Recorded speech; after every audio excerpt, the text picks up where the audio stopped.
Bienvenidos, bienvenidas al podcast de Hagamos Comunicación, en donde abordamos los temas políticos y sociales desde la parte de la perspectiva de la comunicación política y empresarial.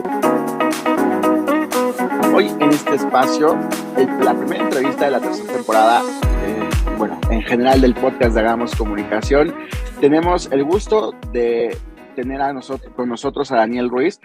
Él es de nacionalidad española, ha sido responsable de la comunicación política del Ayuntamiento de Zaragoza, España, además de ser profesor de historia y colaborador en la revista ACOP, además de dirigir la consultora Saturno Política, una consultoría política y de media training. Y bueno, precisamente estos tipos de espacios, este famoso Conectados, será recurrente todos los días sábados, estará compartiendo con ustedes el podcast con la finalidad de intercambiar diferentes puntos de vista en este caso, y lo relevante de esto es que será desde México con España y bueno, algunos temas que han sido relevantes también para América Latina porque nos escuchan en diferentes partes del mundo. Daniel, bienvenido, ¿cómo estás? Muchísimas gracias por tu cálida bienvenida, José Luis. La verdad que para mí es un placer estar aquí con vosotros y compartir este podcast del cual tengo que decir que soy ferviente admirador. Muchísimas gracias, Daniel. Sin duda, de pronto no sabemos quién nos está escuchando del otro lado y del otro lado de todo, ¿no? Porque el otro lado del charco, y vaya, qué charcote es el que hay que atravesar, pero afortunadamente el internet, la inmediatez de la información, el día de hoy permiten realizar este tipo de enlaces, este tipo de eventos con la finalidad de mantenernos informados y con información precisa y fresca además, ¿no? La verdad que sí. Y además tengo que decir que tenemos muchísimo que aprender del otro lado del charco, como yo digo, del otro lado del Atlántico. Lo comentábamos antes en la previa a esta entrevista. La verdad es que hay muchísimo que aprender de la comunicación política que se está haciendo en México, pero en general toda Hispanoamérica. Yo estoy aprendiendo cada día de cuentas de Twitter, demás. Es sorprendente porque nos lleváis una ventaja extraordinaria. Yo creo que hay que fijarse un poquito más también para prever movimientos futuros aquí en España. Sin duda, creo que esta parte de la comunicación política ha seguido su ruta de aprendizaje y la seguimos impulsando, ¿no? Yo de pronto no coincido con aquellos que dicen, venimos a profesionalizar la comunicación política, ¿no? Digo, yo no soy muy de esa idea, yo soy más de la idea de aportar un granito de arena, porque digo, cargar con tal responsabilidad gigantesca, pues vaya que es algo bastante. Y bueno, sin más, pues darte la invitación desde ahora, Daniel, a la Semana Iberoamericana de la Comunicación Política que tendremos próximamente en conjunto con otras consultoras y que ha sido una alianza que hemos organizado desde el año pasado al hacer el encuentro Hagamos con Paul, que bueno, que busca eso, ¿no? Que busca compartir, que busca continuar con los aprendizajes e impulsando de lo que hacemos y a lo que nos dedicamos que tanto amamos. Pero cuéntame, Daniel, ¿a qué te dedicas actualmente? ¿Cuál es tu profesión? Bueno, yo soy consultor político en Saturno Política, que es una consultora de nuevo cuño que acabamos de fundar Ángel Robledo, Ave María y yo. Y la verdad es que también, o sea, profesionalmente me dedico a la asesoría en comunicación digital de un partido político que se llama Ciudadanos, el equivalente al Partido Liberal, Movimiento Naranja que tenéis vosotros en México. Así es, pues bueno, enhorabuena primero por esta iniciativa de Saturno Política, y bueno, felicidades también por el primer episodio que ya han lanzado, si no me recuerdo, hace unos días. He estado también checando un poquito lo que hacen y vaya que tienen bastantes servicios que creo que deberían los políticos españoles capacitarse también, al igual que los de todo el mundo, porque a pesar de que impulsamos y somos un gremio un poquito fuerte, un poquito grande, vaya que todavía hay que mucho por hacer para hacerles entender que se tienen que capacitar los políticos, ¿no? Bueno, yo creo que has dado justo en el clavo, ¿no? La capacitación. En cuanto a la capacitación de los políticos, mucho no puedo hacer. Lo que sí que se puede hacer es que esa capacitación se vea mejor por parte del público. Yo creo que es un poco el objetivo de un consultor. Muchas veces hay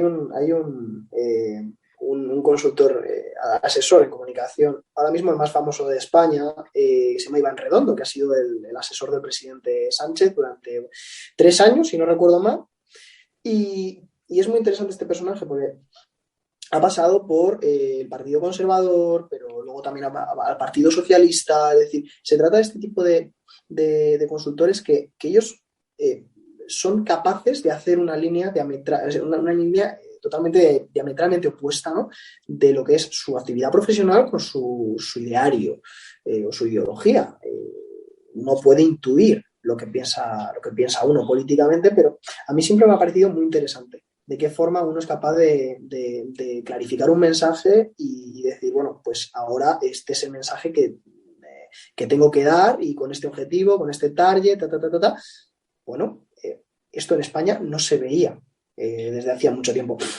¿Por qué es tan interesante? Porque lo que yo llamo las criaturas de partido, que son estos jovencitos que salen de nuevas generaciones, de juventudes socialistas, de todos estos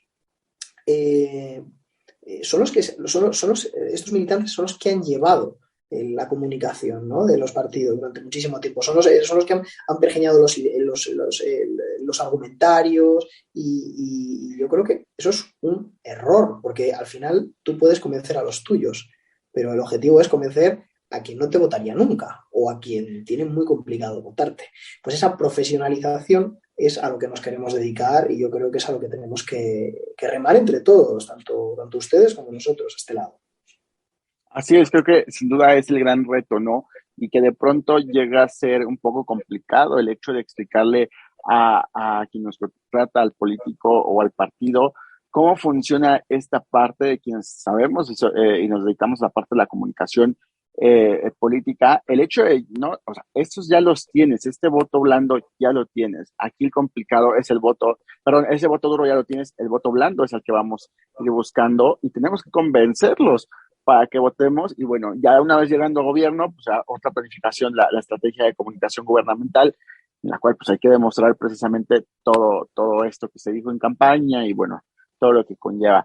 Pero creo que también has abordado este punto de esta incluso quizás revolución de la comunicación política con el tema de Iván Redondo, en donde pues bueno, hay que dejar como puntos en donde finaliza un periodo, pero empieza otro, ¿no? Y cómo aborda lo que decías, ¿no? El mensaje, si ayer éramos oposición, aquí ya somos ahora oposición de la oposición o somos un mensaje gubernamental y cómo fijar postura desde ese punto de vista sin tener pues esos demonios o esos contradictorios que en su momento tú creaste, tú propusiste y que se ejecutaron por parte del político, ¿no? Creo que esa es justo la temática con este tipo de personas que nos desarrollamos detrás de.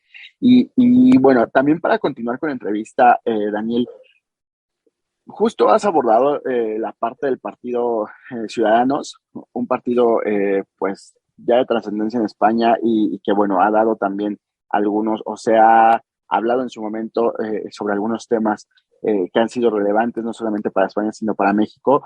Pero en este sentido, ¿cómo es la comparación o desde allá, cómo ves tú el Ciudadanos con Movimiento Ciudadano de México o mejor ubicado por Movimiento Naranja y la canción que se ha hecho viral, ¿no? Fíjate que el Movimiento Ciudadano en México aquí se hizo viral, ya lo hemos comentado, la canción de Movimiento Naranja, Movimiento Ciudadano, que era una melodía muy pegadiza.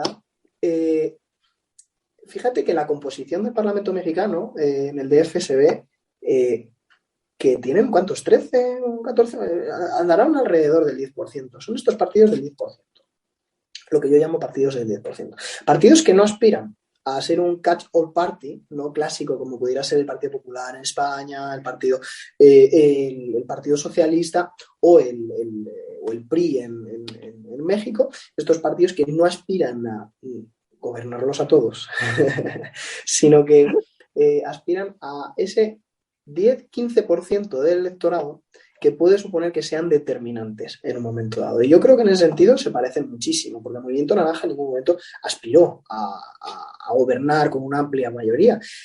el fundador, bueno, el prócer del Partido Ciudadanos en España, que se llama Albert Rivera, que ya no lo es, ahora es Inés Arrimadas, que es la presidenta del partido en este momento, pero Albert Rivera decía en su momento, dice, ¿qué más da cómo se llame la nave? Si quien lleva el timón somos nosotros. Y yo creo que eso es a lo que aspira también el movimiento naranja. Si en un momento dado gana el PRI la selección, bueno, y el PRI ya no las va a ganar, pero o gana Morena o quien sea, pero se ven abocados a tener que pactar para lograr una amplia mayoría para un decreto de ley o cualquier medida parlamentaria para la cual necesiten el apoyo del movimiento naranja, siempre estos partidos son determinantes en los momentos clave. Y además cuentan con la ventaja de que el viento golpea siempre de cara al primer partido de una coalición, es decir, al partido que está gobernando, al partido que tiene una alcaldía, tiene un presidente, tiene otra. No golpea al partido más pequeño. Luego podríamos entrar también en las dificultades para comunicar que tienen los partidos más pequeños, pero en un primer momento yo creo que hay que tener en cuenta estos partidos del 10-15% como máximo, que no aspiran a más, y bueno, y la ideología que llevan detrás, en este caso es la ideología liberal. Yo creo, sinceramente, liberalismo, hay un término en España que hizo durante la crisis económica de 2008, 2009, 2010, 2011, y casi podríamos decir que hasta ahora, pero en aquella crisis económica, con la caída de Lehman Brothers y tal, ustedes saben que en España lo sufrimos especialmente con un desempleo aterrador, pues se llamó el neoliberalismo, y aquello hizo muchísimo daño a la ideología liberal. Por contra, encontramos que las personas más jóvenes son las más liberales en el sentido clásico y económico de la palabra. Es decir, todos admiten que tengamos que tener una arquitectura y una protección social en el Estado, pero aflojando todo lo que es la grasa, ¿no? Digamos, los millones de funcionarios y todo ese cuerpo estatal y administrativo que cuesta muchísimo dinero al contribuyente, e irá adelgazando esto. Pues la gente joven se ve mucho más identificada con los valores liberales. Sin embargo, a la hora de comunicarlo es, no voy a decir imposible, pero es complicadísimo, porque automáticamente te cuelgan la banderilla de usted es neoliberal y lo que quiere es que un pobre se muera sin poder ir al hospital. Y entonces, claro, ya automáticamente el debate, estos son lo que hay historiadores y comunicadores que lo llaman palabras mordaza. Es decir, estas palabras, fascista es una de ellas. Es que usted es un fascista.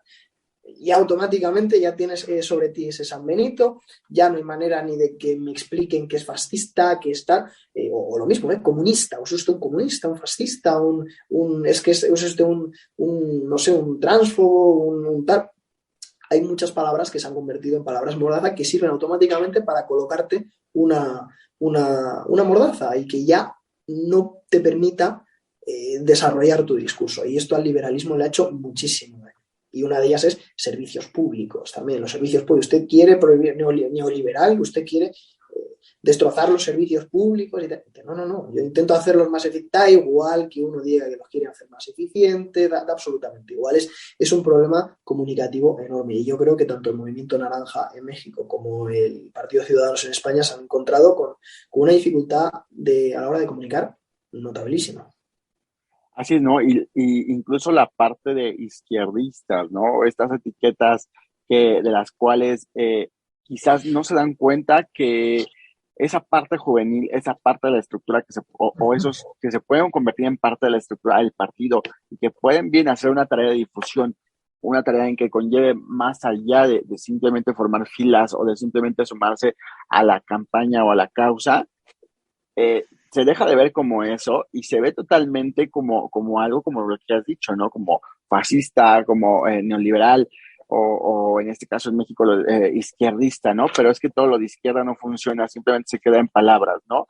Y dices, oye, o sea, grandes cosas se han hecho por la parte de la izquierda, pero más que de izquierda o de derecha, que bueno, pues ha sido algo que ha venido desde la historia, desde Roma, ¿no? La parte derecha y de la izquierda o sea, ¿qué realmente funciona de todo eso? O sea, sí quizás son un partido liberal, un partido izquierdista, o es un partido de ultraderecha, José que Luis, ahorita... permíteme, pero es que has dado en el clavo con la izquierda y la derecha, me ha dicho, vienes de Roma, mira. Sí, sí, podríamos remontarnos a la Revolución Francesa y hablar de... Es que ya no hay un pozo social de obrero de fábrica para que sea identificado con la izquierda. Es que tampoco hay una aristocracia, una burguesía que lleve Ujú. 4 o 5 generaciones detrás. No, la movilidad social, el ascensor social nunca ha sido tan grande y tan extendida en la sociedad como a día de hoy. Es que es decir, un taxista se puede declarar perfectamente de derechas, a pesar, porque dice, yo soy empresario, y sobre el papel lo es un empresario de uno, es autónomo, pero es un empresario. ¿De qué forma esto casa con la izquierda o con la derecha? No es que a usted le viene mejor que la de la izquierda gobierno. Oiga, ¿y por qué? O a usted le viene mejor que la derecha. Es que la izquierda y la derecha, que son también palabras mordaza, que sirven para amarrar unos votos, para evitar que mi rebaño se vaya al de enfrente y dice, no, no, dice, pero son los míos. Esto en España se dice mucho. No, es que son los míos. Oiga, ¿cómo que son los míos? Me están robando. Bueno, no, pero es que son, sí, pero los míos, pero son los míos. Es que yo prefiero que me roben a que sea un comunista que me roben, ¿no? O cosas de estas. Y son palabras que te impiden. Ahora bien, vamos a pensar. Si cambiamos ese discurso por somos los de abajo y vamos a por los de arriba, tal y como hizo el partido Podemos en España, que no olvidemos, ha llegado a la vicepresidencia del gobierno, son los que están ahora mismo co-gobernando España junto con el Partido Socialista. Aquello fue revolucionario. Es decir, es que yo recuerdo, vamos, uno de los lemas, luego Podemos, luego tal y como dijo su líder, Pablo Iglesias, dice, la política es cabalgar contradicciones. Bueno, pues tanto cabalgas contradicciones que, bueno, ya, fíjate que se fue a vivir hasta un chalet en la zona una de las zonas más pijas de Madrid. Pero, pero bueno, ya tanto cabalgar te puedes caer del caballo. Pero yo creo que hay que tener eso en cuenta, ¿no? Ese movimiento inicial que dijeron, somos los de abajo y vamos contra los de arriba. Y yo creo que ahí dieron perfectamente en el clavo porque apostaron por la transversalidad. Somos un partido horizontal. Es que no somos un partido que distinga entre izquierda, derecha. No, no, es que somos de todos. A la gente, ni siquiera somos generacionales, no es un partido de gente joven indignada porque hay mucho desempleo y se tengan que ir de España, no, no, sino luego se inventaron el término yayoflautas, ¿no? Es decir, porque llamaban perroflauta peyorativamente a aquellas personas que secundaban este movimiento de indignados a propósito de, bueno, que una imagen, ¿no? De un hippie con un perro y una flauta pidiendo dinero, ¿no? Entonces, pues eso son ustedes estos, ¿no? Y yo, no, somos de todo tipo, de toda condición, y luego los llamaron los yayoflautas, es decir, gente de la tercera edad, mayores, que también estaban indignados con las políticas que había en aquel momento los dos partidos mayoritarios. Y esto ocurrió gobernando la izquierda en España, ¿eh? Es decir, que es que no es que fuera que la derecha y luego esto una reacción izquierdista. Por eso tuvo tantísimo éxito, porque fue transversal. Somos los de abajo, vamos contra los de arriba. Es que fue tremendo, porque además indica confrontación, es decir, vamos a un objetivo inmediato, la polarización, que luego hace tantísimo daño a las democracias, pero a nivel electoral es tremendo. Es decir, el resultado electoral es tan grande que es muy difícil para un político que aspire a gobernar que no tenga su puntito de populismo y su puntito de polarización, ¿no? De polarizante. Así es, sí, totalmente de acuerdo, Daniel. Y creo que justo es eso, ¿no? O sea, creo que ya esa parte de izquierda y derecha ya quedó atrás, o sea, ya los partidos ya tienen que también tener, y sobre todo los políticos, y sobre todo los políticos jóvenes, he estado analizando algunos desde hace tiempo y vaya que se quedaron con esa idea, ¿no? De, no, no, no, nosotros somos, si soy político, tengo que vestir caro, tengo que traer un reloj, un Rolex, tengo que tener mi chalet por allá, y bueno, ¿no? Y dices, oye, a ver, o sea, sí, está bien que tengas lo que quieras porque te ha costado a ti como político, a tu familia, no lo sé. Pero pero no me vengas a dar discursos contradictorios y Eso, vengas a eso, una zona, ¿no? exactamente, exactamente. Es que eso penaliza muchísimo, porque es que es decir, ahora ustedes tienen un problema bastante parecido con las casas del señor López Obrador. Las casas Eh, de chocolate. claro, claro, no es que lo escuché en su podcast y en vuestro. Y el caso que, bueno, ¿cómo ha llegado Morena al poder si no es con un punto o un puntazo de populismo? ¿Cómo ha llegado si no? No claro, es que hay un discurso maravilloso que además él mismo, el López Obrador, bueno, el Morena, el partido, lo publica en su Twitter, que por cierto está fatalmente, porque no es un buen orador. AMLO será muchas cosas, pero de orador tiene más bien poco. Además el tío se queda parado y no sabe si ha terminado de hablar Digo, o se habrá afortunadamente dormido. tiene vehículo, ¿no? Que si ocupara el transporte público, yo no sé si perdería la ruta o qué haría No en sé, esos es espacios, una ¿no? cosa maravillosa, pero bueno, el caso que, y en este discurso, fíjate que está hablando de un proyecto de ley donde van a necesitar los votos de la oposición a propósito de, creo que son unos impuestos que van a afectar a las eléctricas. Entonces, y él menciona una eléctrica. Dice, ahora nos vamos a ver las caras. Él dice, están los que apostemos por abaratar precios, o los que apuesten por Iberdrola. Es decir, es que desde una tri uno no puede decir ni personificar ni poner el San Benito a una empresa privada. Pero ya no porque sea Iberdrola, como se dice Repuestos Rodríguez Sánchez, yo qué sé, es que es completamente populista, ¿no? Es decir, ojo, esto ocurre en todas partes, ¿eh? O sea, ocurre con el señor AMLO, también ocurre, bueno, el caso de Pablo Iglesias en España es categórico, ¿no? Es decir, cómo esa dialéctica del enfrentamiento, al final lo que está consiguiendo es un nicho de votos que no se va a escapar, que no se va a escapar. Y es uno de los grandes problemas que tienen aquellos partidos que apuestan por el consenso, porque hay muchos perfiles muy buenos, positivamente buenos, diríamos, tanto de un lado como de otro, de izquierda y de derecha, de centro, en el panorama político que pasan muy desapercibidos. Y que yo como consultor, como encargado de ayudarte a comunicar, por mucho que yo ponga que lo que haces es útil y es maravilloso, es absolutamente imposible que vayas a lograr el mismo efecto que otro que está apostando por el enfrentamiento. Es así, somos seres humanos y parte de quien yo creo que también tienen que tener en cuenta que parte de la narrativa y parte de las motivaciones de quien va a echar una papeleta está el corazón y no tanto la cabeza. Y hay que apelar a los sentimientos y hay que apelar a las emociones. Y tú tienes que ir a apostar por mí, no porque lo pienses con la cabeza, que también, pero sobre todo porque lo sientas y porque vayas con esa ilusión, ¿verdad? Que muchas veces pues, un político de 60 años con muchísima trayectoria detrás y con una... sí, bueno, a ver, no me caes mal, pero no voy a... Necesitamos ese punto de estrella de rock, que es lo que muchos políticos... y luego no todo el mundo vale para eso, no todo el mundo baila, no todo el mundo canta, no todo el mundo es Obama, no todo el mundo aparece en Saturday Night Fever en plan de ¡oh! Y se pone a... No todos valen para eso. Eso lo intentaron hacer con Mariano Rajoy, que era el anterior presidente de gobierno de España, un señor muy gris, es decir, más mayor, otra generación, y salía en la televisión y le hicieron así, bueno, le hicieron caminar así, porque bueno, él caminaba de forma muy graciosa y no, es que no, es antinatural, es una postura impostada, no eres una estrella. Sí, totalmente acartonados, ¿no? Como el término que ocupamos, ¿no? De este lado.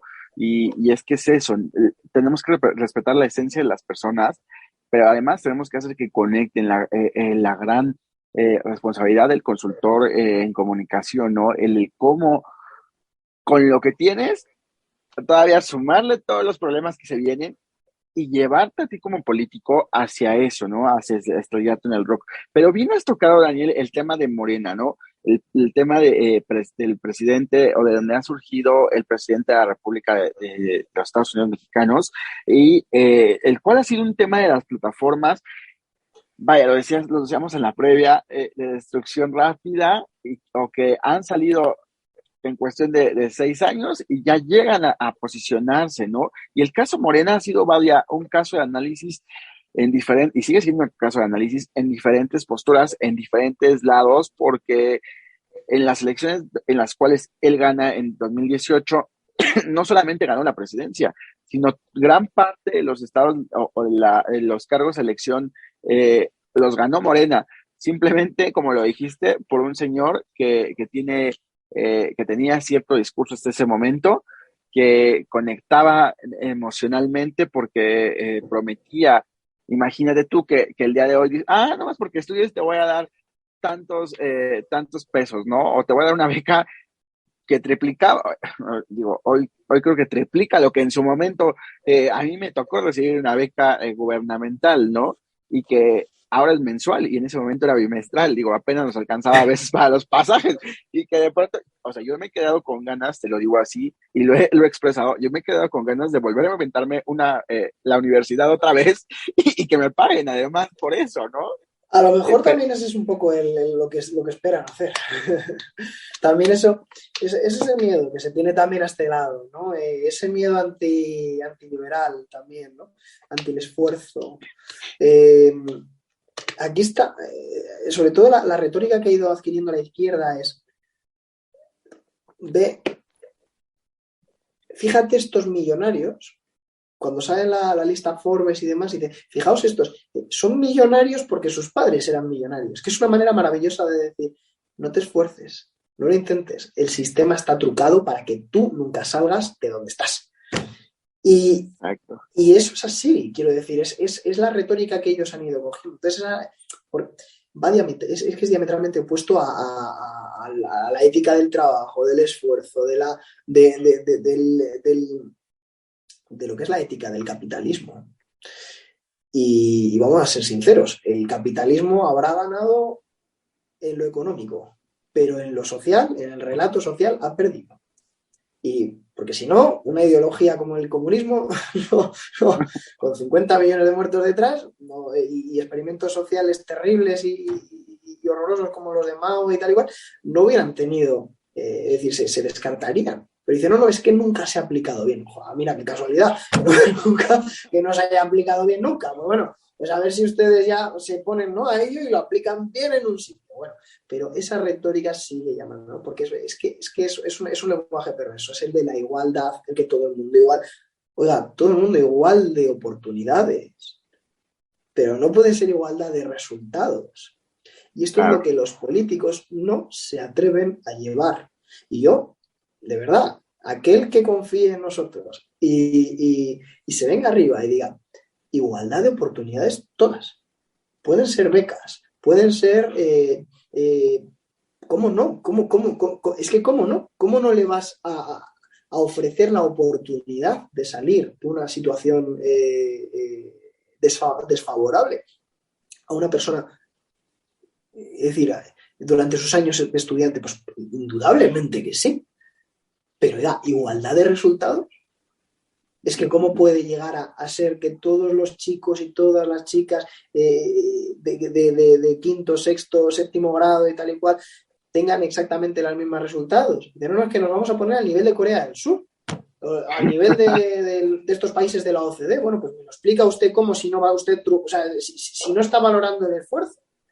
Hay un tema maravilloso que yo creo que sería muy interesante que también como contarte lo que... en la universidad, no sé si fue de Harvard, me parece que es Harvard, ocurrió una cosa, me pareció el sumum del antiliberalismo, ¿no? En Estados Unidos, tú sabes que tienen un problema, y además los mexicanos lo sabéis mejor que nadie, un problema con las razas tremendo. Tiene una pedrada en la cabeza con las razas absolutamente alucinante. De hecho, cuando llegas te preguntan la raza. Digo, pues nunca me lo he preguntado qué raza llevo, la verdad, o qué raza tengo. Pero es que son cosas que a nosotros nos chocan un montón, no raza, es la raza. Además que suena fatal, es horroroso. Suena Pero allí, claro, a tu pedigrí, ¿no? sí, como el pedigrí, claro, sí, suena un poco, ¿no? El pastor alemán, una cosa así, pues no sé. Bueno, ellos, y entonces, claro, se dieron cuenta de que, claro, pues ahora con el tema este de la culpabilidad y tal y cual, blanca, que llaman ellos, y todo el rollo, pues hay un porcentaje muy significativo en Estados Unidos de personas que sienten que están siendo rechazadas por el mero hecho de pertenecer a tal o cual raza. Lo cual sociológicamente es verdad. Pero entonces se les ocurre hacer igualdad de resultados, ¿no? No igualdad de oportunidades, sino igualdad de resultados. 25% blancos, 25% negros, 25% hispanos, 25% eh, asiáticos. Y aquí viene la gracia. Los asiáticos vienen con un background cultural diferente. Es decir, ellos estudian muchísimo más que todos los demás, porque su familiar, y yo he dado clase allí en Estados Unidos, y te aseguro que los niños que eran asiáticos estudiaban un montón, pero un montón, y eran unos cracks en todo. Pero porque la ética del esfuerzo es distinto. Culturalmente sus padres, aunque ellos hubieran nacido en Estados Unidos, pero culturalmente sus padres les metían mucha caña. No tanto es así con los demás, pero ¿qué pasa?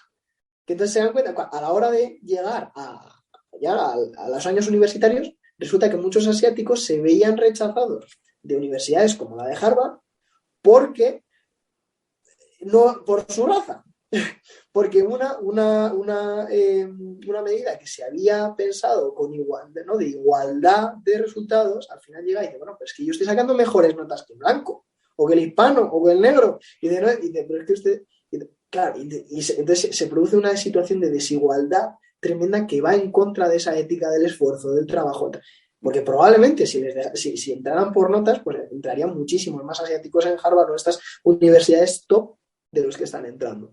¿Y por qué es esto? Pues es decir, por una narrativa que tiene el poder que va vinculada a no te esfuerces, tú vive con la paguita que te damos, vive con tu, bueno, gracias a papá Estado, ya directamente no hace falta que tú tengas tu sueldo, ya nos lo quedamos nosotros y ya, bueno, ya pues te vamos dando tus becas, tu bono para el autobús, tampoco uses el coche porque no nos gusta que utilices el coche, no nos gusta tampoco que utilices el avión, mejor no lo utilices. Entonces claro que sí, quiero decir, quien se posicione contra la Agenda 2050, contra la Agenda 2030, mejor dicho, la Agenda 2030, quien se posicione contra esto y quien se posicione abiertamente contra toda esta narrativa que nos están metiendo con cuchara, ya te digo yo que tiene, no unas elecciones ganadas, pero tiene lustros y lustros de legislaturas donde va a ser determinante.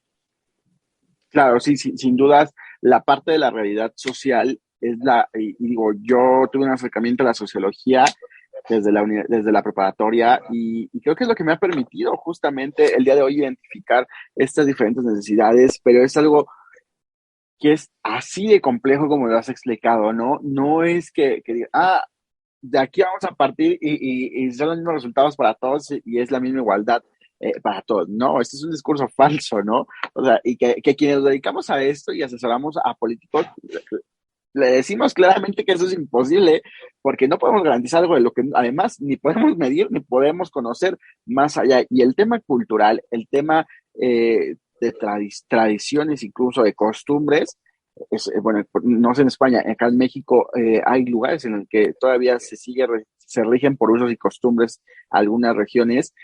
Vaya que es todo un tema y que de pronto hay que conocer precisamente lo que has dicho, la cultura, para saber hacia dónde podemos llegar o saber también qué es lo que el acercamiento que puede tener el político o cómo puede llegar a involucrarse, ¿no? Pero es algo sumamente complejo. Y bueno, justamente ya que hemos abordado estos temas, Daniel, compartirte o que me comentes cómo has visto o cómo se dio desde España estas elecciones precisamente de Andrés Manuel López Obrador o en las cuales estuvo asesorado por Alex San Martín, precisamente un compatriota tuyo, y que ha llevado esta parte, digo, ha trabajado con diferentes políticos, pero justamente cómo se ha visto o cómo lo han visto ustedes desde allá este proceso pues comunicacional dentro de la política.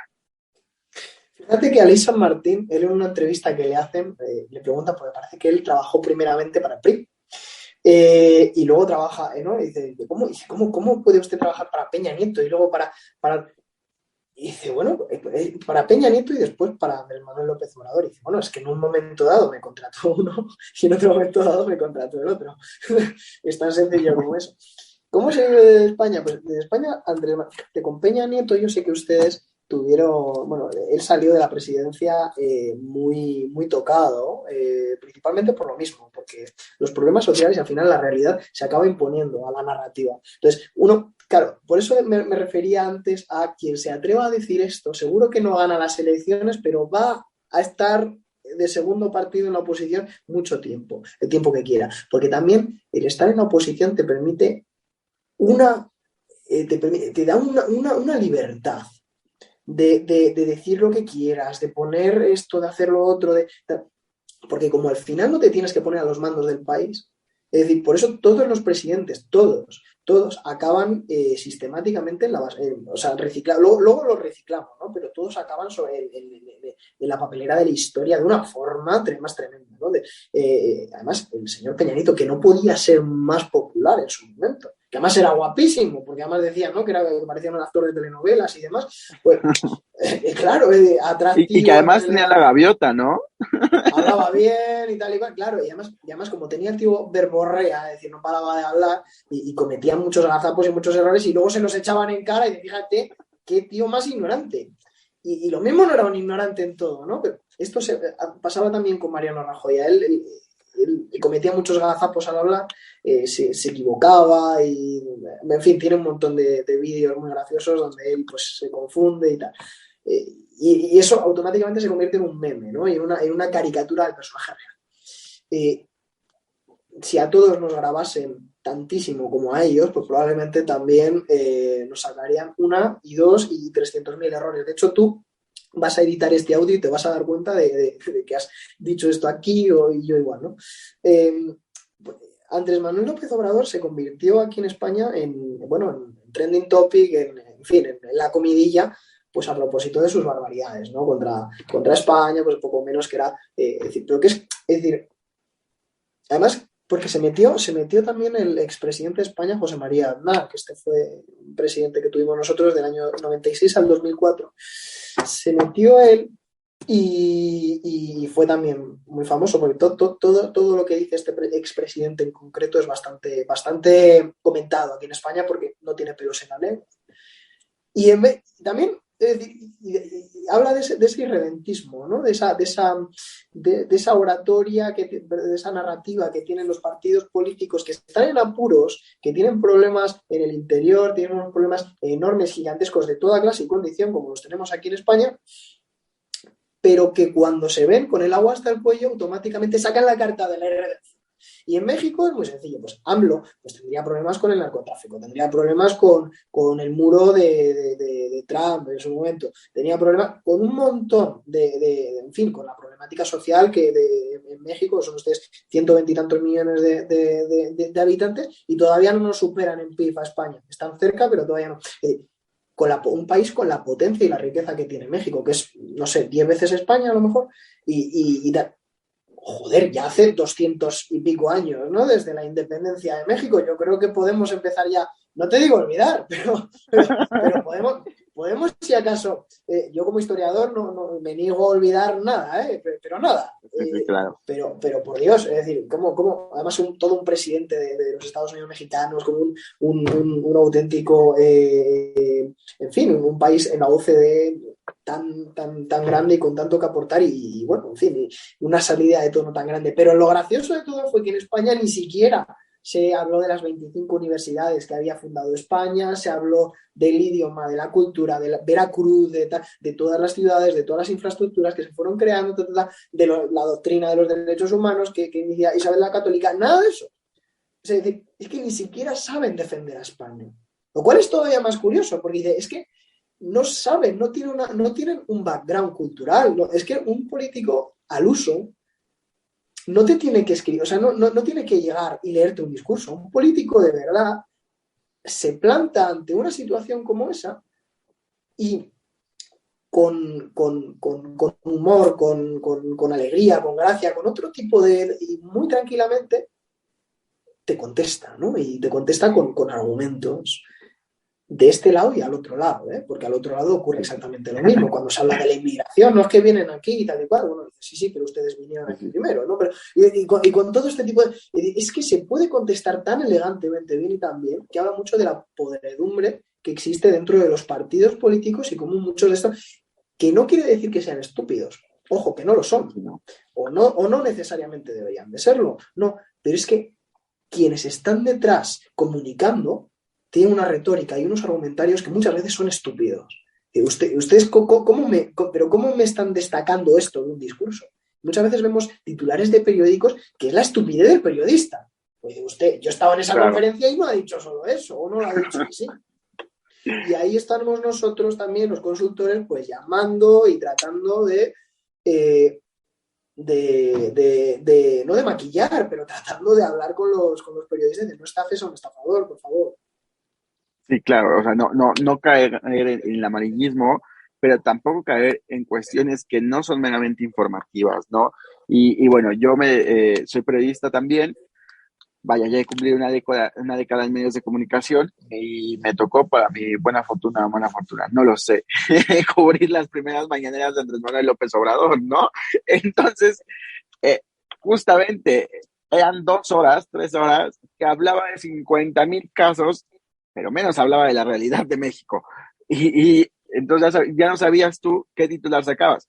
De verdad, en una mañanera llegamos a sacar hasta cerca de 6 notas de todo lo que decía, porque era tan grande lo que divagaba el presidente que no, o sea, no había una compaginación con los asuntos uno con el otro, ¿no? De pronto te hablaba de seguridad, pero también te hablaba de la carta que le envió al rey para que ofreciera una disculpa a México por la conquista, ¿no? Cuando el rey todavía ni siquiera había nacido, creo, ¿no? Entonces, desde situaciones de ese tipo se han vuelto trascendentales, ¿no? Y justo en este tema, preguntarte, Daniel, ¿qué hace unos días el presidente de México ha dicho precisamente eh, que el franquismo, cito textualmente lo que dijo él, no lo digo yo, yo no tengo problemas de ese tipo, el franquismo está retoñando en España. Esto al irse fragmentando, dice él, las diferentes fuerzas izquierdistas en España. Eso es lo que él dijo, ¿eh? No, pero bueno, pero es decir, lo dijeron en México, pero lo dicen aquí en España también. Una de las medidas iniciales de este gobierno que tenemos, que es una coalición entre Partido Socialista y Podemos, fue sacar a Franco del Valle de los Caídos para llevárselo no sé si a 30 o 40 kilómetros más. En total, sacarle de ese símbolo de la guerra civil. Mira, yo nací en el año 1991. Cuando yo nací, Franco llevaba muerto 16 años. ¿Vale? Es decir, Franco llevaba... Yo ahora mismo tengo 31 años. Y me parece es decir, hay un director de cine que es bastante famoso, que se llama Pedro Almodóvar, que en un momento dado él dijo, él es muy izquierdoso, dice, Franco llevaba más tiempo muerto en los años 80 que a día de hoy. Y no es que el franquismo esté volviendo. El franquismo es como ese San Benito, ese pasado oscuro que siempre llega y que siempre... ese pecado original que no nos podemos quitar de encima, y como sociedad me refiero. Y está siendo utilizado de forma muy maniquea por parte de las fuerzas de izquierda para tratar de justificar su agenda. Porque ahora las nuevas generaciones que vienen en España somos más pobres que nuestros padres. Y esto es algo que es palpable, ¿eh? Ya está en la agenda y ya se dice, y además lo dicen sin ningún tipo de pudor. No, ustedes ya van a vivir y están viviendo peor que sus padres.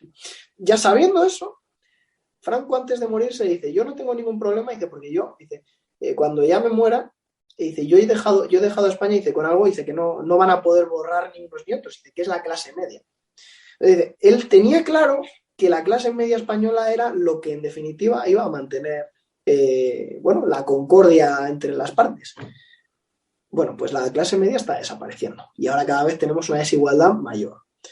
¿Cómo podemos atacar a aquellos nostálgicos del pasado? ¿Cómo podemos intentar que la gente no piense en que antes, por ejemplo, mi abuelo, que era barrendero, al final de sus días, él se había comprado un pisito y un apartamento y tenía su coche y él solo trabajando mantuvo a 3 hijos. Hoy en día un barrendero no se puede ni plantear esto, ¿no? Es decir, las condiciones de vida han ido hacia abajo y eso está clarísimo. Ahora, hoy en día tenemos móviles, tenemos smartphones, tenemos cosas maravillosas, pero tus posibilidades vitales, y eso se ve perfectamente en la natalidad, porque cada vez tenemos menos hijos, y no tanto porque no queramos. Eso es la narrativa política. Dicen, no, es que ustedes se lo quieren pasar muy bien durante muchos años. Sí, nos lo queremos pasar muy bien, pero tampoco podríamos tener muchos hijos, porque todo lo contrario que antes sí que se podían.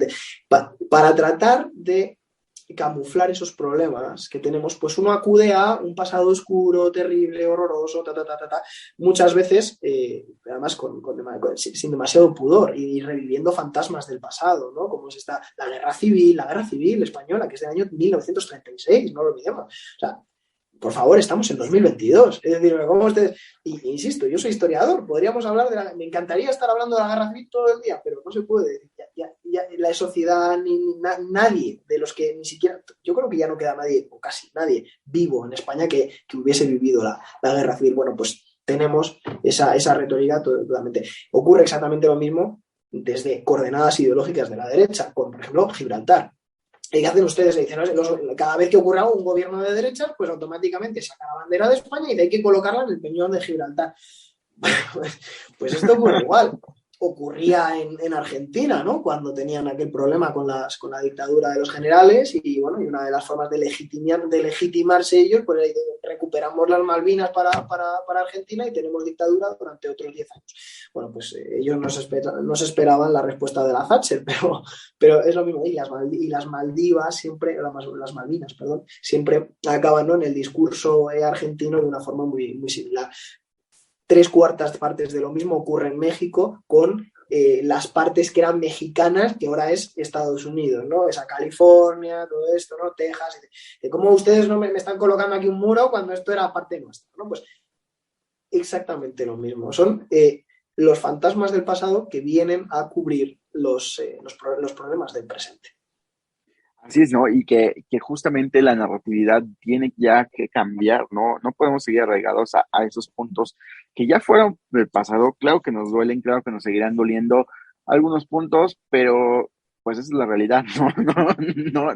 No podemos conocer otra porque pues, nacimos en esa época y tampoco podemos regresar el tiempo para ello.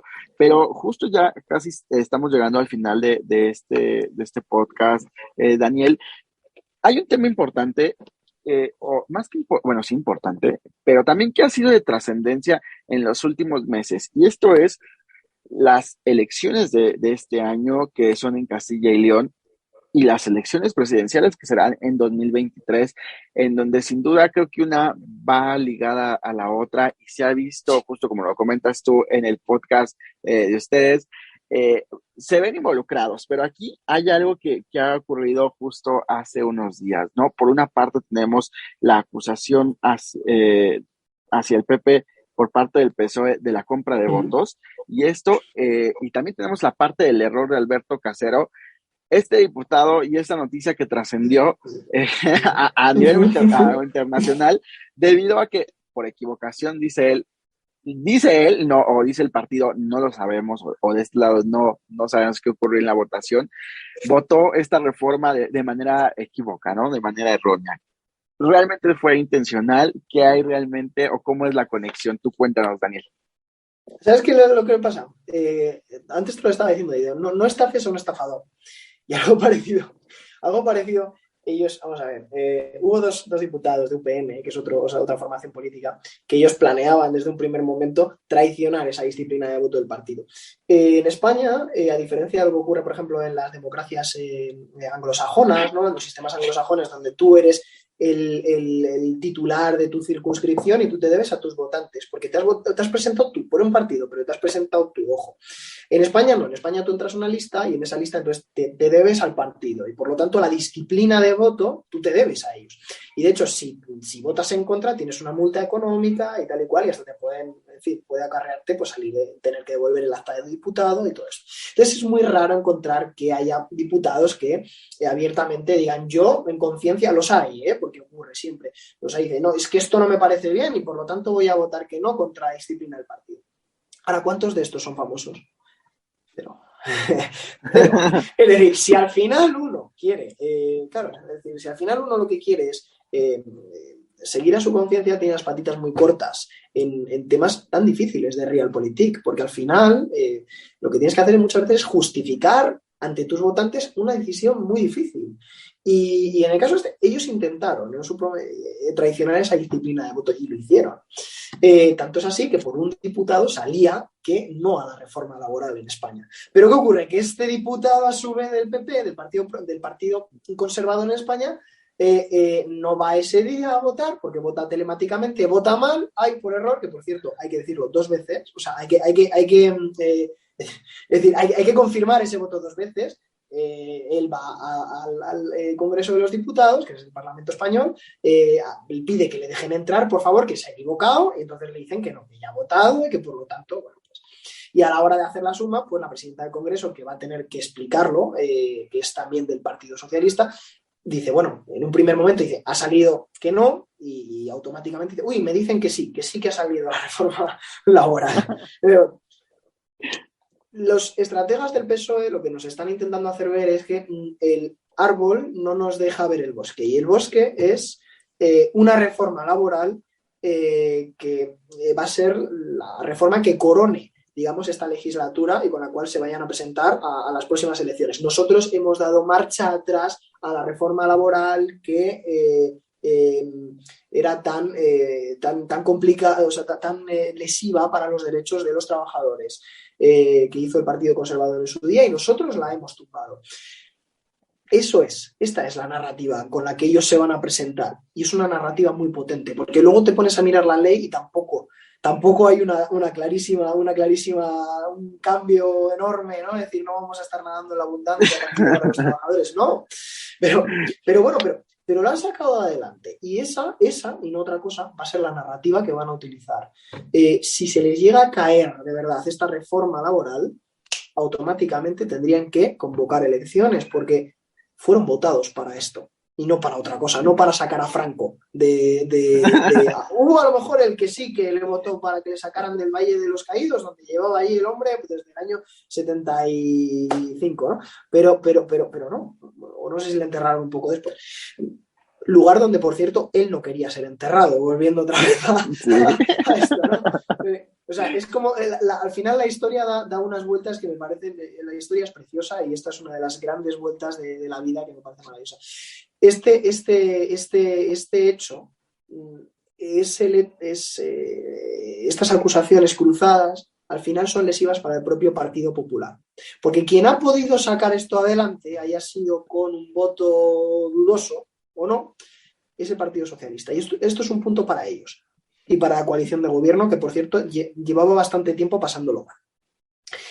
Además, el Partido Conservador en España está ahora mismo en guerra civil. Es decir, por un lado están aquellos que apoyan a la línea más iba a decir neoliberal, fíjate esa palabra mordaza, pero esa línea más dura del partido, ¿no? que digamos que encabeza Isabel Díaz Ayuso, que tiene una estratega de comunicación que se llama Miguel Ángel Rodríguez, que es un auténtico monstruo, y el ala del aparato del partido, con Pablo Casado a la cabeza. Entonces, en medio de esa guerra civil se producen las elecciones de Castilla y León, que por eso son tan importantes, porque es un golpe en la mesa por parte del Partido Popular, que dice, bueno, estas elecciones las vamos a ganar nosotros, y además con mayoría absoluta, porque la sociología nos cuenta y la demoscopia, que esa inercia de voto, si tú eres capaz de llevarla a unas elecciones autonómicas, a unas elecciones municipales, si existe el run, si existe esa idea de que el partido va a arrasar, al final acaba arrasando.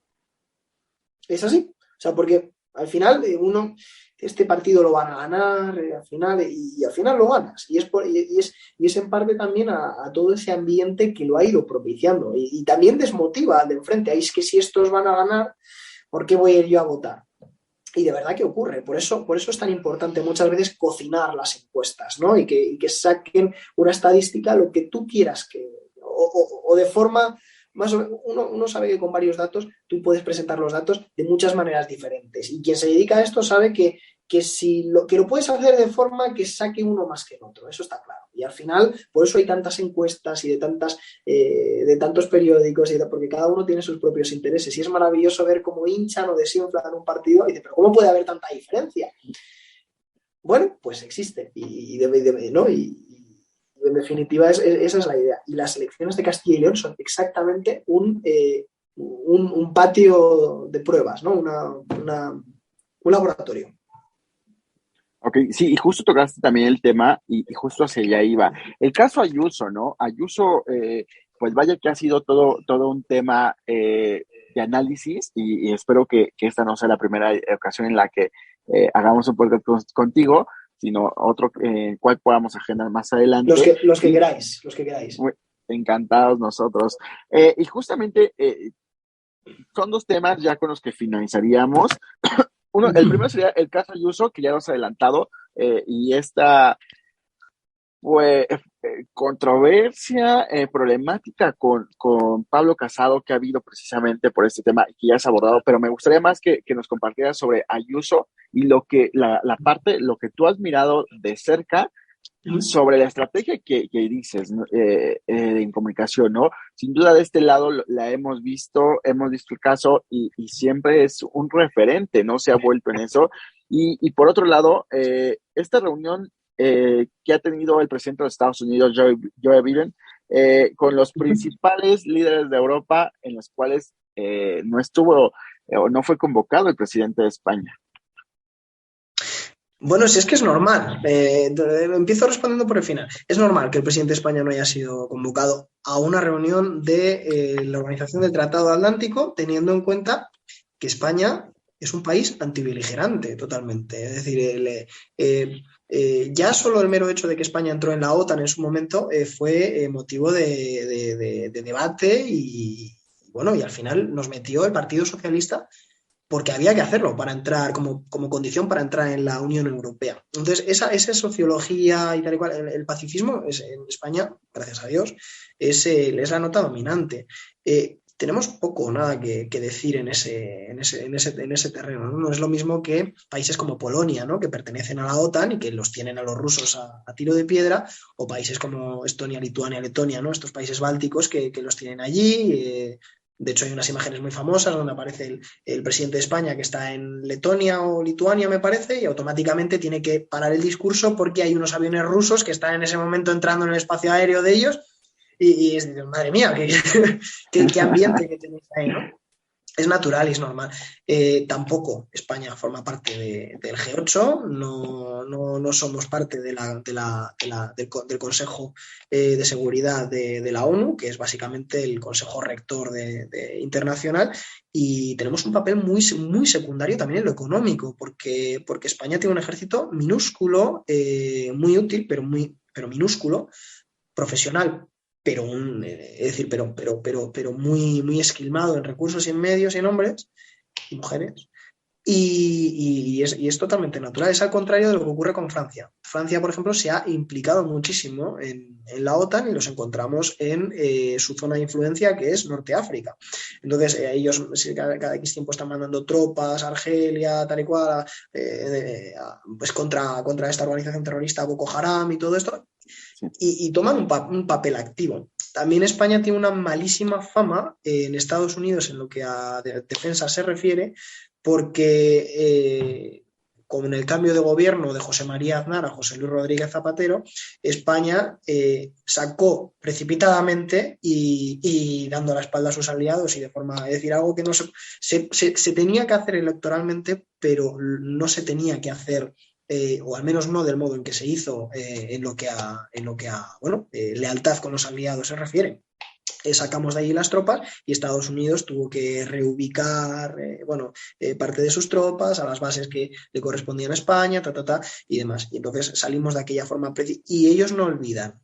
Y como no olvidan, por ejemplo, los americanos, pues cada vez que tenemos una crisis migratoria en Marruecos, donde, por ejemplo, nos envían a seres humanos, entre ellos niños, a cruzar el estrecho de Gibraltar, donde se pueden morir, y de hecho se han muerto, ha habido auténticas tragedias, en vez de apoyar al país, que es la democracia española, nos encontramos con que en política exterior los americanos les da absolutamente igual y apoyan sistemáticamente al rey de Marruecos, que está claro que no tiene ningún respeto por la vida humana. Entonces, claro, es decir, con un aliado como ellos no olvidan, y esto lo tienen bastante. ¿Por qué? Porque Marruecos juega muy bien sus cartas en lo que a diplomacia se refiere. De hecho, hay varios estrategas, ¿no? Por ejemplo, el coronel Baños y tal, que él siempre advierte de lo bien que lo están haciendo Marruecos en el exterior, contra de los intereses de España. Entonces, es normal que en un asunto como este, que es bastante trascendente, cuenten bastante poco con el presidente Sánchez, que tiene, con España, no con el presidente Sánchez, que tiene bastante poco que decir aquí. Lo que pasa es que, claro, él se intentó también en otra maniobra electoral, utilizó un movimiento de tropas que estaba previamente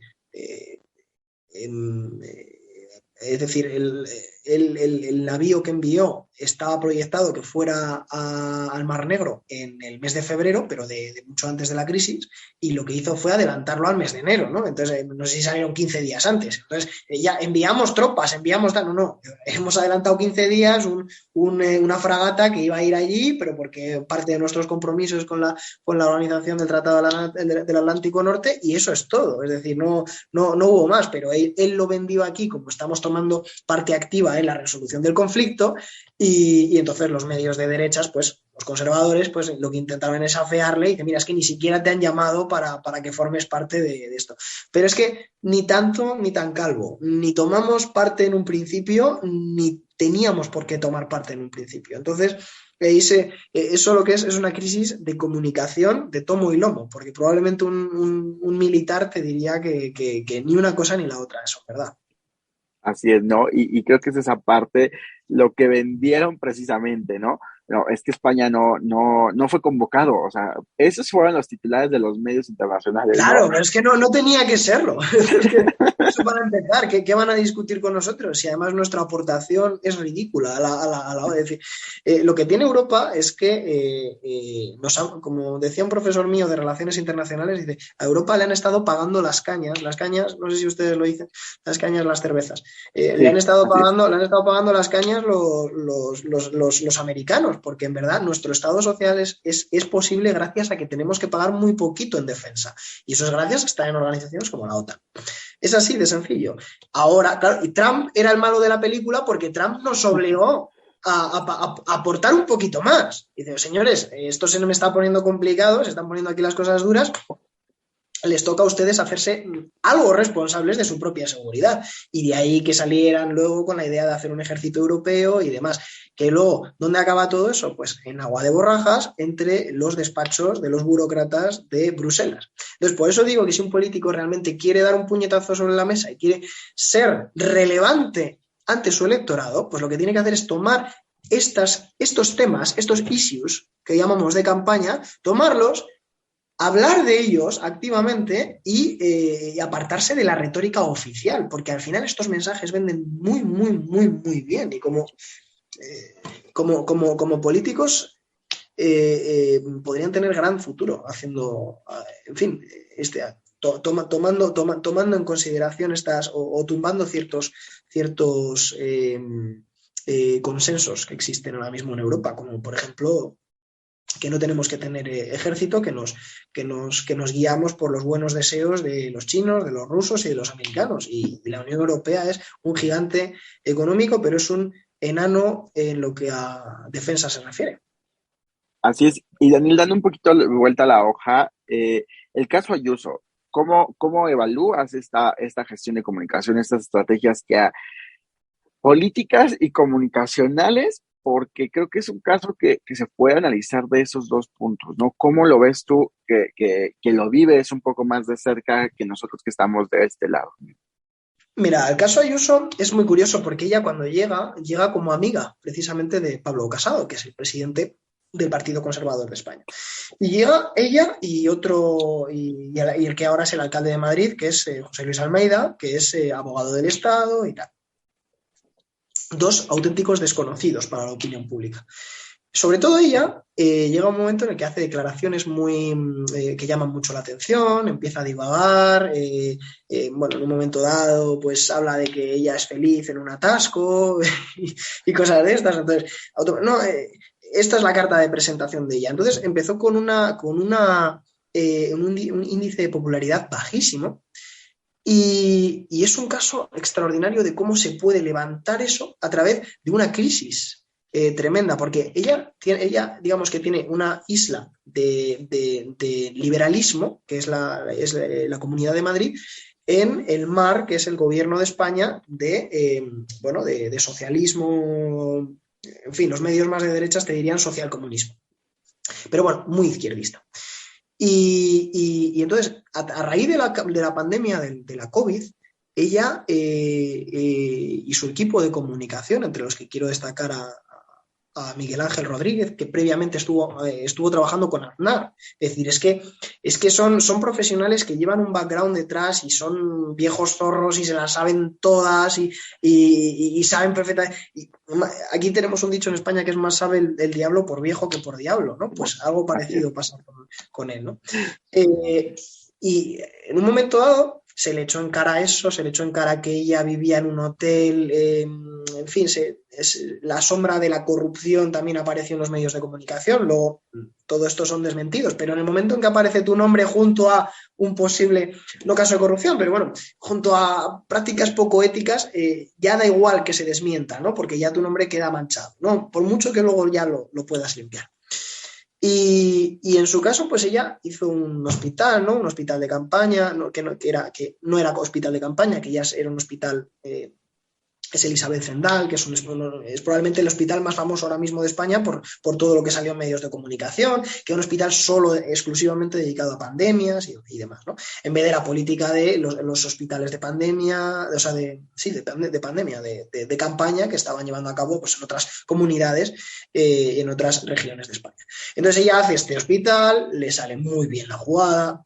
Ella también, además siempre tomando la iniciativa a la delantera, abriendo la comunidad mucho antes que el resto de España, pidiendo, por ejemplo, que se liberalice que se relajen las normas, las restricciones sanitarias, presentando unos datos económicos que son muy buenos. En definitiva, creando un ambiente impositivo que va en contra de lo que está de las políticas del gobierno central, porque el gobierno central está subiendo los impuestos mientras que ella los está bajando. Entonces, todo esto, esta comparativa, es que sale radicalmente beneficiada, pero no tanto por los resultados, sino porque se ha convertido ella en el núcleo de toda la oposición al gobierno de Pedro Sánchez. Entonces, se ha convertido ella como en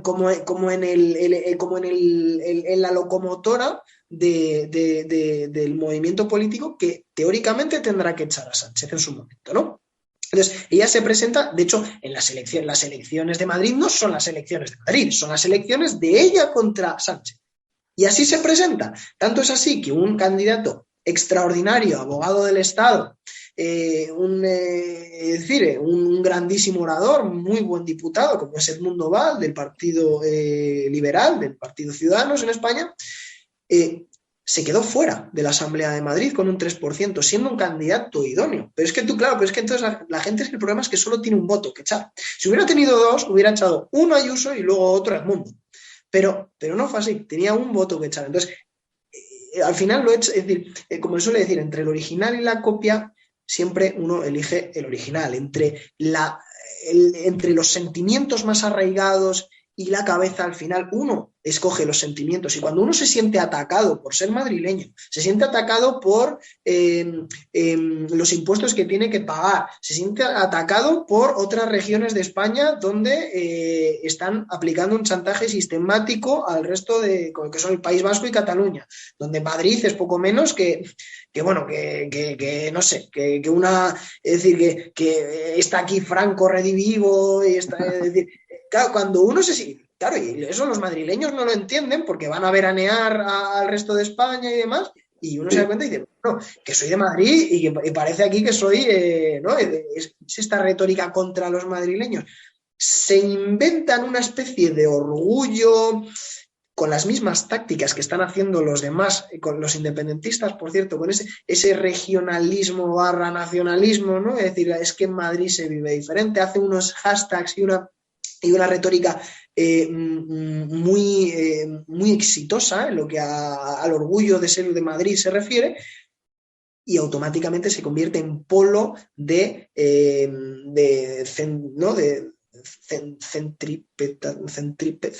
fuerzas centrípetas,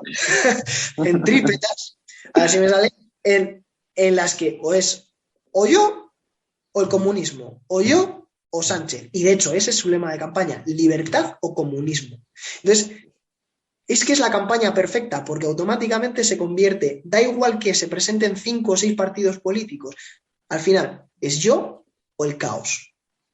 Y esa dualidad, esa polarización es la que ha conseguido que sea un fenómeno en España, pero no un fenómeno por sus políticas o tal, que uno puede estar de acuerdo o no, eso ya me da igual, sino es que la campaña es absolutamente de libro. Y tanto es así que la han querido copiar, ¿dónde? En Castilla y León, con un personaje que no tiene nada que ver con ella, que es Fernández Mañueco, que es un desconocido radical, pero totalmente, radicalmente desconocido, mejor que un desconocido radical, que no es Ayuso, además que es una mujer joven, que es viste además con chaquetas de cuero y tal y cual. Es que se convierte como en un icono pop, que un señor con traje, además, que es lo raro además que hoy en día es raro, ¿no? Que además contra este feminismo que está abanderando la izquierda en España, y ella es mujer, y entonces se declara radicalmente en contra de las políticas del Ministerio de Igualdad y tal y cual. Es que, claro, es que es tan icono pop, tan distinta, tan diferente, tan, tan valiente en muchas de sus intervenciones, que hace la campaña extraordinaria, ¿no? Entonces tiene unos candidatos, luego lo que tiene enfrente, ¿no? Que eran unos candidatos que, salvo el candidato del Partido Liberal, el resto eran candidatos muy flojos, y tan flojos que, bueno, que así los ha dejado después, ¿no? Tanto es así que logró tener un mensaje incluso más conservador que el propio partido ultraconservador de España, que es Vox. Es decir, es la campaña perfecta. Entonces es la campaña de Miguel Ángel Rodríguez y ella, no es por desmerecer, pero bueno, es decir, del equipo de comunicación, que de repente mandan unos sobres a las casas de los madrileños de esta publicidad electoral, y es libertad. Oiga, pero ¿dónde está su programa electoral? ¿Qué es lo que va a hacer usted? No, libertad. Le voy a hacer libre. Es decir, claro, es... Luego uno se pone, ¿no? Se baja, digamos, o mejor dicho, sube a la zona, al lóbulo frontal, ¿no? Es decir, el razonamiento, y entonces dice, bueno, a ver esto qué es lo que me está diciendo, ¿cómo estoy votando por una palabra? Pues sí, la gente vota por una palabra, por una idea, o contra una palabra y contra una idea. Así es. Pues bueno, sin duda es todo un caso, y veremos los resultados ahora de estas elecciones de Castilla y León, y bueno, esperemos lo podamos compartir para esas fechas. Y estamos ya llegando a la parte final, Daniel. Hay algunas preguntas preparadas, entre ellas es, ¿qué prefieres tú? ¿La estrategia o la ocurrencia? Ay, es difícil, porque es que la ocurrencia es tan positiva si se hace bien. Si se hace bien. La ocurrencia es lo que lleva a esta mujer a hacer un hospital. La ocurrencia es lo que le lleva a adelantarse antes que nadie a abrir las restricciones, ¿no? Y permitir a los hosteleros trabajar.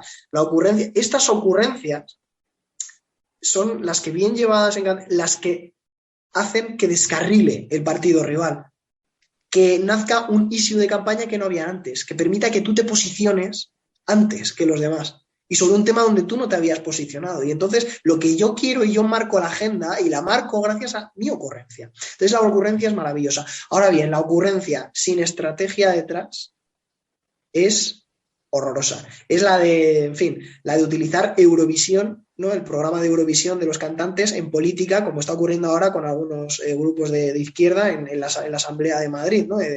Hablan de temas de impuestos o de leyes leyes de la infancia y te meten un concurso musical. Pues porque sí, ¿no? Entonces la ocurrencia tiene que, es decir, tiene que tener detrás un fondo. Pero sí, soy muy partidario, no, más que la ocurrencia, de la adaptación también. De la adaptación. Ok.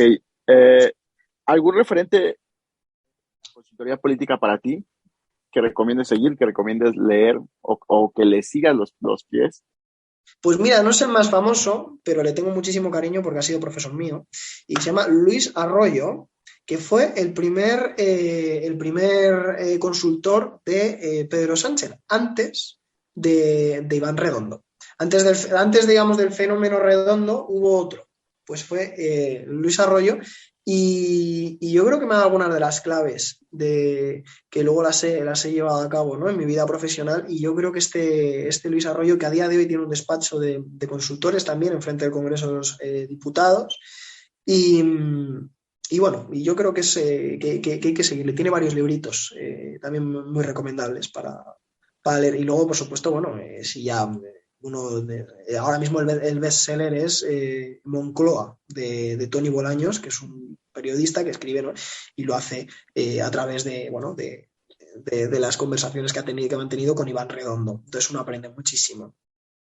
Y luego, por supuesto, Alisa Martín también es otro de los grandes, ¿no? Hay entrevistas que tiene Alisa Martín, lo que pasa es que no se prodiga mucho en medios y es muy difícil coger a Alisa Martín, pero bueno, tiene varias entrevistas que de verdad que son para ver.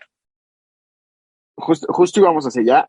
¿Qué lecturas crees que sean obligadas o series que tengan que ver nuestros quienes están escuchando, quienes nos siguen, y que tú les recomiendes? Pues mira, hay una película, ¿cómo se llama esta película? Es que es extraordinariamente buena. Se llama El Candidato, puede ser, es de Julia, es que la vi hace poco, de Julia Roberts, si no recuerdo mal, y es en una campaña en Latinoamérica, pero no recuerdo ahora mismo qué país. Y no sé si no sé qué país de Latinoamérica es. Es que soy malísimo recomendando, pero es muy buena porque tienen el miedo, ¿no? del Fondo Monetario Internacional, y entonces es como ella, un candidato que digamos que es el candidato que va a apostar por por darle alas al Fondo Monetario Internacional y demás, y en teoría, ¿no? Empeorar la calidad de vida de sus ciudadanos. ¿Cómo logra ella darle la vuelta a la campaña? Y ahí, como es en inglés, es que es algo como nuestra idea. Ay, me saldrá luego, José Luis, ya lo pondré. Sí, justo igual estoy buscándola, pero igual me aparece nada más en español, pero seguramente va a ser como el caso de Wag the Dog, que te lo ponen, es Wag the Dog en inglés, y en español para Latinoamérica le cambiaron a otro nombre, y vale, en español para... Perdóname, José Luis, que la tengo aquí, es para ver, ¿vale? Es Sí. Our Brand is Crisis, ¿vale? Nuestra marca es Crisis. Y no es de Julia Roberts, sino que es de Sandra Bullock. Perfecto. Muchísimas gracias. ¿Y cuáles consideras tú que sean los retos, tanto para Europa como para América, el continente americano, los retos de la consultoría en la comunicación política? Pues el principal reto es que los jefes de prensa y las personas que se dedican a la comunicación, los periodistas, tomen las redes sociales como algo importante y no como groupies dentro de una banda de rock, ¿no? Los que hacen los vídeos y toman las declaraciones, es decir, los que no mandan las cosas a los medios y demás. Las redes sociales sirven sobre todo para segmentar para microsegmentar a veces, para saber no solo en qué barrios te votan más, sino en qué grupos de edad, de con qué intereses, con qué hashtag, con qué palabras clave. Es que todo ello, es decir, con ello haces ciencia. Y la ciencia aplicada y el método aplicado a unas elecciones es parte de nuestro trabajo. No tanto es decir, lograr probablemente es el respeto por parte del jefe de prensa clásico, el jefe de gabinete, bueno, que te dice en definitiva, bueno, sí, vete a hacer esto, haces un vídeo, lo cuelgas en Instagram y fuera. No, no, se trata de algo más.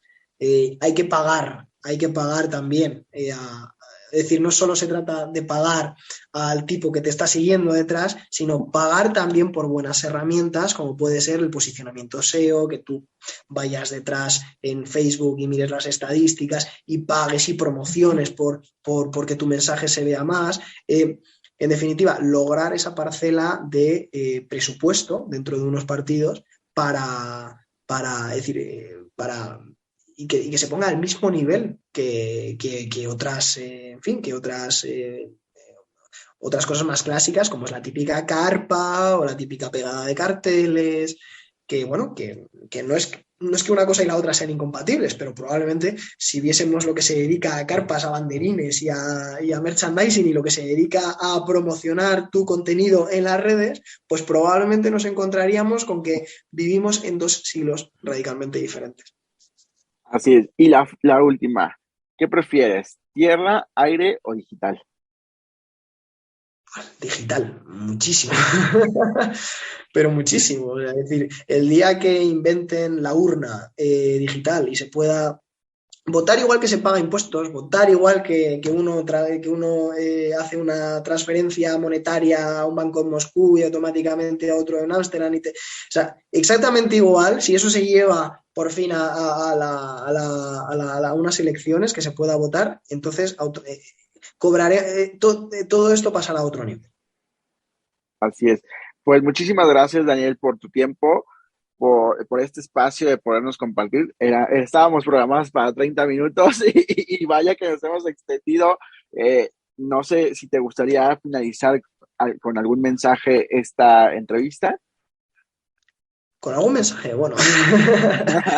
Mira, yo creo que lo que hacemos nosotros no es ni más ni menos que tratar de conectar a una oferta con su público. Y, y tanto da un producto como una idea. Y muchas veces las ideas no son ni buenas ni malas. El problema es como las ventas.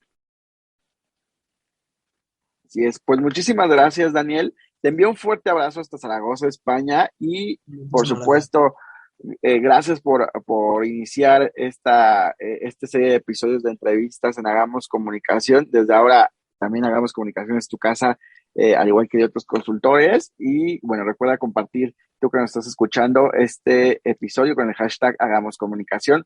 Puedes seguir a Daniel Ruiz en Twitter, está como Daniel Control, y por supuesto su consultora Saturno, Saturno Política.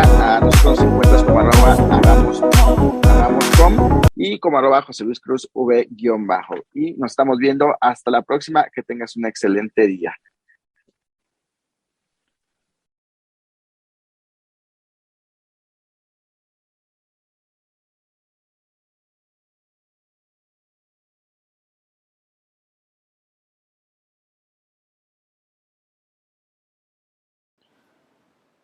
Ha sido